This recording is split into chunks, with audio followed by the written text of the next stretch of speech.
Okay, let's just jump right in and unpack this. There's this massive, fundamental transformation happening in project management. Oh, absolutely. If you're out there and you still think of PM as just a rigid technical checklist, you're probably about 20 years out of date. You really are. It's fully shifted into a strategic business competency now. And what's really fascinating when you dig into the sources, from IL and Dr. Harold Kersner, is just the speed of it all. The acceleration is incredible. I mean, this isn't just a career path anymore.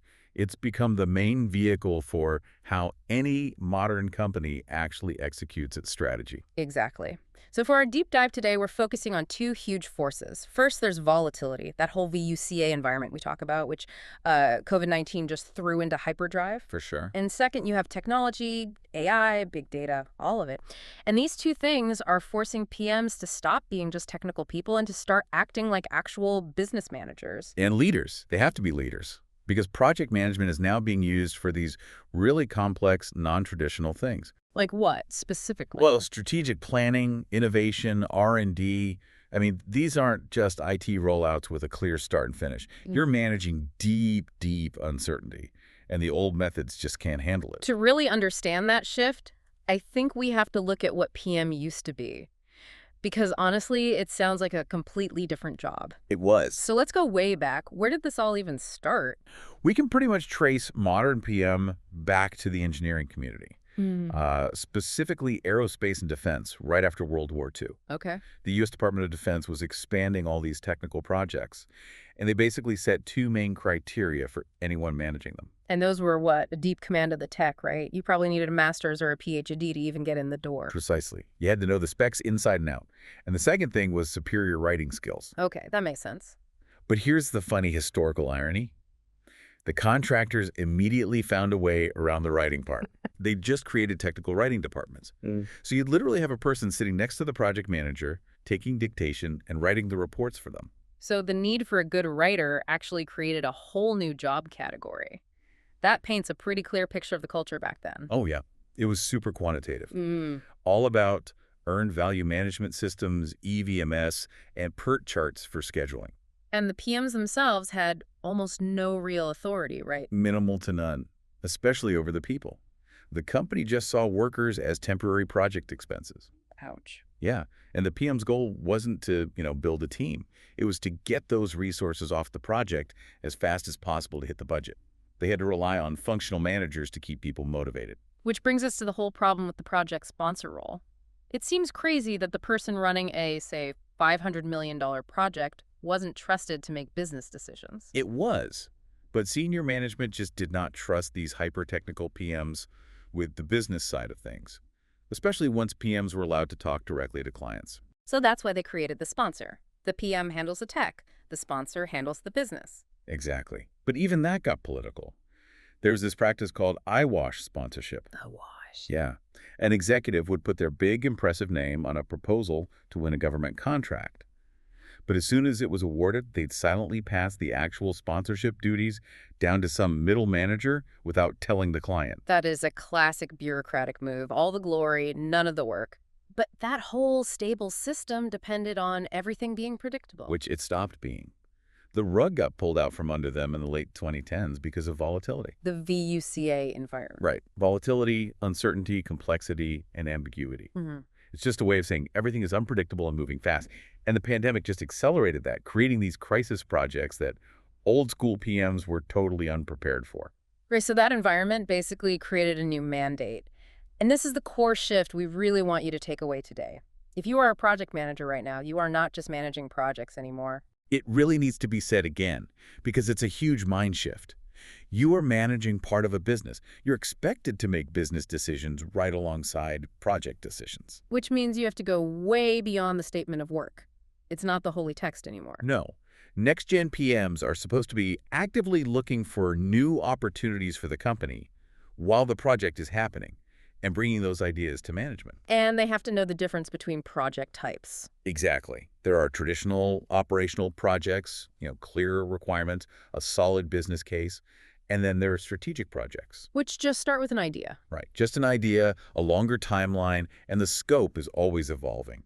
And that longer timeline just invites so much more risk from things you just can't control. So if technical knowledge is just the entry ticket now, what's the new core competency they're teaching the next generation? Problem solving and decision making. I mean, historically, management just kind of assumed you had these skills.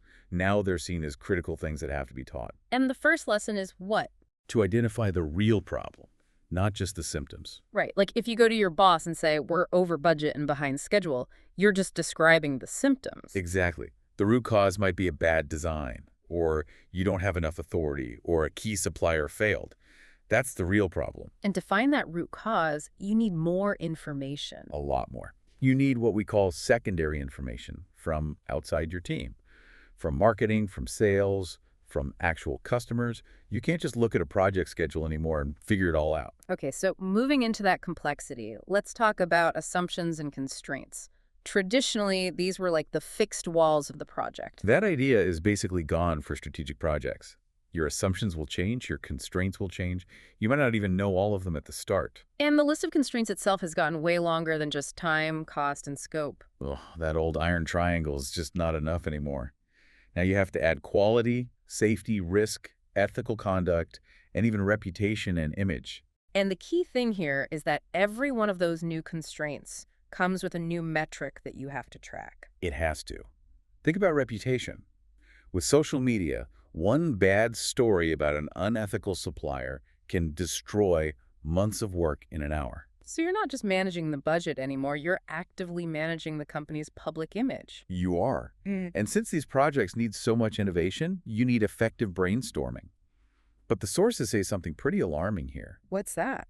that over 90% of people run brainstorming sessions really ineffectively. Wow. Which is why professional facilitators are becoming a bigger deal. It is.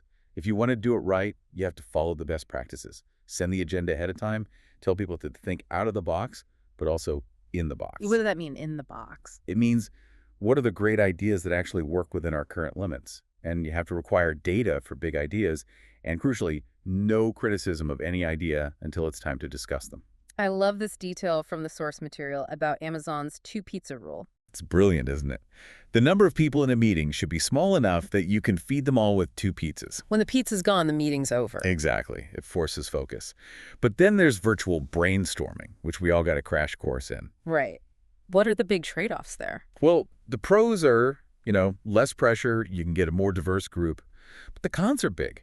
It's hard to build on ideas, you lose all the body language, and people are probably multitasking. So if PMs are making these big strategic decisions, they need better data than the old EVMS could ever give them. Which is where AI comes in. This whole shift requires a new information architecture. Information warehouses, business intelligence, all powered by AI and big data. And the research points to a pretty scary future prospect that should make every PM listening pay attention. Yes. The forecast is for around 2027 or 2028. The idea is that bodies like IAL or PMI will launch PM-specific AI certifications. And then companies will start mandating them. That's the prediction, that complex projects will have to have at least one AI-certified person on the team. That says a lot about the benefits they expect AI to bring.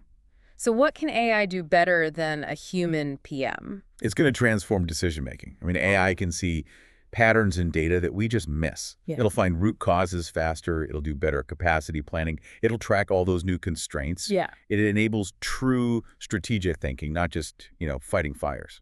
But there have to be fears that come with this, right? Oh, huge fears.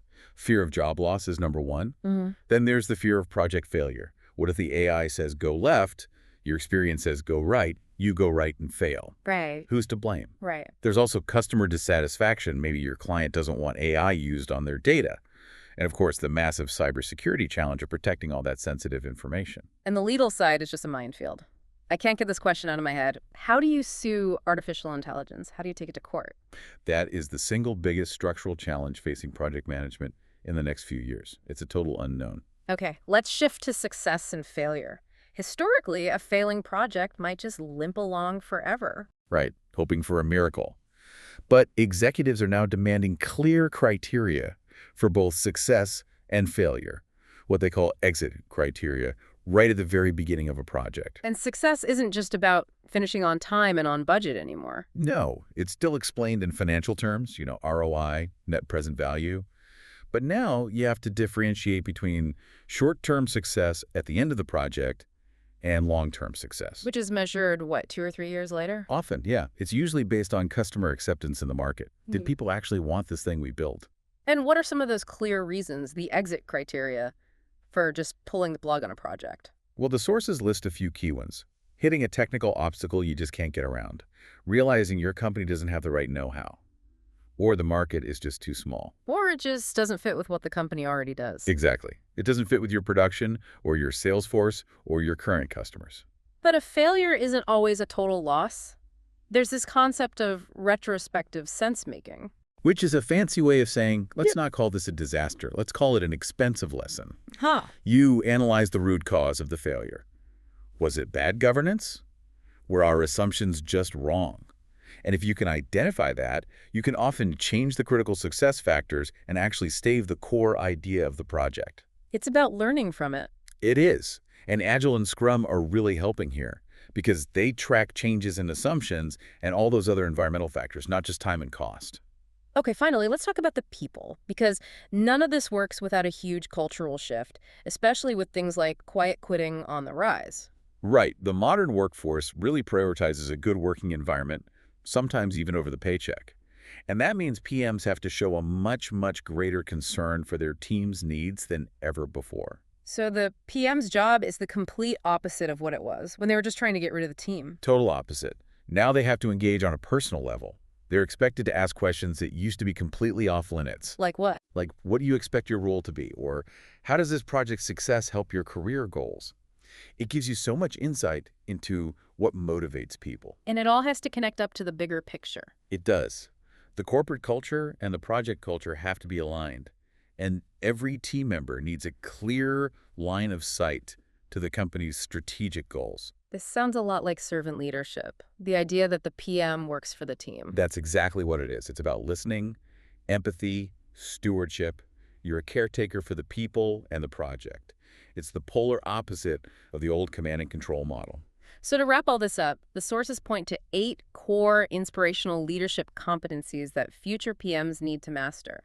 Let's hit on a few of the most important ones. I think the counterintuitive ones are the most interesting. The first is purpose clarity, which basically means you have to slow down to go faster. Explain that. In a chaotic environment, if your team doesn't understand the why, they'll waste so much time and energy.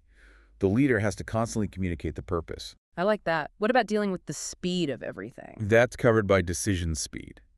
And that means taking valuable risks, not avoiding them. You have to be confident enough to make a call before you have all the information. And connecting back to the people side. That's where you get empathy, especially for younger generations, and change management, which is all about operating with heart. People don't resist the project, they resist the change it brings. A leader has to inspire them through that. And the one competency that ties it all together. That would be program management. That's the highest level. It's the attribute that connects the project directly to strategy and really engages your talent on the big initiatives that matter. What an incredible journey. I mean, we've gone from the PM as a technical report writer with a spreadsheet to a strategic business leader who speaks AI, manages things like reputation, and builds a human-centric culture. At the end of the day, the future of leadership in this space is about adaptability. It's about being adaptable to human needs and just embracing a growth mindset to keep learning. Okay, so here's a provocative thought for you to chew on as we wrap up. The sources say executives have to let people know it's okay for some projects to fail, that they won't be punished. Right. But if AI becomes central to decision-making, if it tells you the path to take, will companies be more or less likely to punish a person who followed an AI recommendation that led to a total disaster? That tension between human accountability and our reliance on technology, that's the core cultural challenge the next generation of PMs is going to have to solve.